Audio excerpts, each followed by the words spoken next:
আজকের সুসমাচারে যিশু একটি বাক্য বলেন যা শুনতে খুব সহজ মনে হয়, প্রায় সাধারণ, কিন্তু আমরা যদি এটাকে আমাদের ভেতরে প্রতিধ্বনিত হতে দিই তাহলে তা আমাদের বদলে দেয়। মানুষের বাইরের থেকে তার ভেতরে যা প্রবেশ করে তা তাকে অপবিত্র করে না, বরং মানুষের ভেতর থেকে যা বাইরে আসে সেটাই তাকে অপবিত্র করে।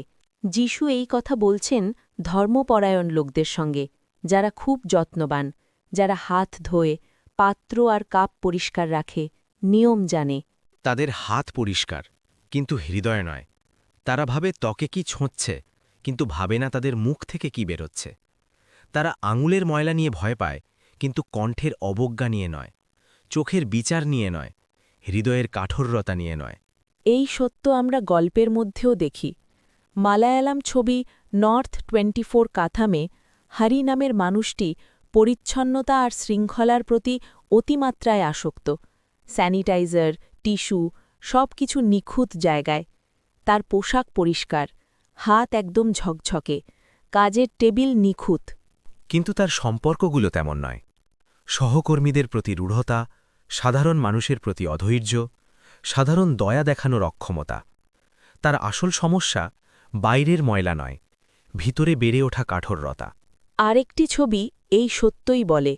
ইংরেজি ছবি অ্যাজ গুড অ্যাজ ইট গেটসে মার্ভিন উডাল বারবার হাত ধোয়ে, সাবানের এক একটি বার একবার ব্যবহার করে ফেলে দেয়।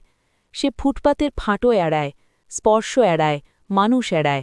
তার হাত এতটাই পরিষ্কার যে তাতে খাবার রাখা যায়, কিন্তু তার কথা অপমানে ভরা, পূর্বাগ্রহে ভরা, অন্যকে আঘাত করে এমন ভাষায় ভরা।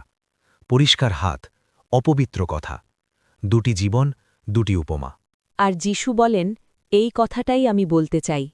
ঈশ্বরের দৃষ্টিতে আসল অপবিত্রতা আঙুলের ধুলো নয়, চামড়ার জীবাণু নয়। ওটা হল রাগ, অবজ্ঞা, পূর্বাগ্রহ, পরনিন্দা। যা মুখে ঢোকে তা মানুষকে অপবিত্র করে না, যা মুখ থেকে বেরোয় সেটাই করে।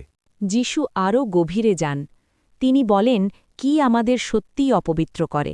দুষ্টচিন্তা, লোভ, হিংসা, প্রতারণা, ঈর্ষা, নিন্দা, অহংকার, এসব সবই ভেতর থেকে আসে। বাইবেলে হৃদয়ে শুধু অনুভূতির জায়গা নয়, হৃদয় হল চিন্তা, সিদ্ধান্ত আর কথার উৎস। কথা হৃদয় থেকে বেরিয়ে সোজা অন্যের হৃদয়ে গিয়ে লাগে। যদি উৎস বিষাক্ত হয় তবে কথাও বিষ হয়ে যায়। আমরা এটা জানি। কথা হৃদয় ভেঙে দিতে পারে, কখনো কখনো সারা জীবনের জন্য। এই কারণেই